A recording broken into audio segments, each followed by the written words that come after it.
I remember the story of Helen. She was 6 years of age, and she was playing the piano, and unbeknown to her parents, she overheard them say, "Oh, Helen is so clumsy.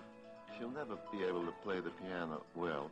So ever thereafter, whenever Helen played the piano, she played clumsily to prove to the world that what her parents said about her was true.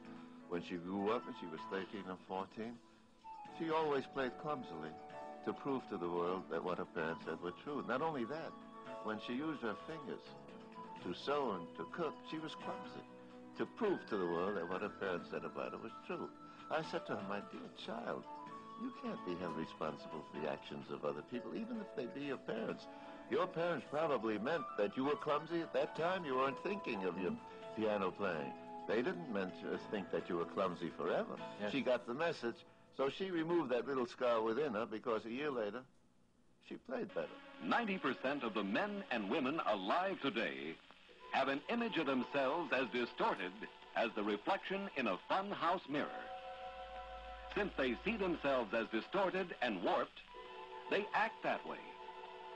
The first and basic truth of cybernetics, the one you must learn in order to unlock the door to a better life, is image is all.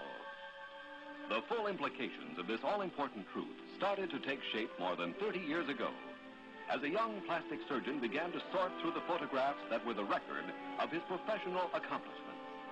By giving his patients a new face, he often found he had given them a new self-image. It was no longer necessary for them to hate themselves and to believe everyone else hated them too.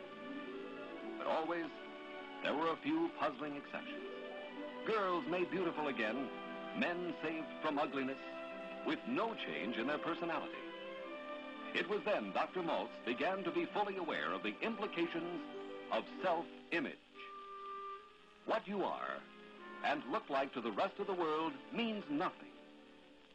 All that counts is what you look like to yourself.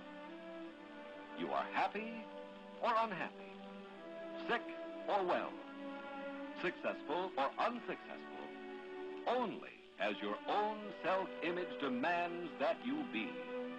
That plastic surgeon was Dr. Maltz. And it was then he began to be aware of the importance of the self-image.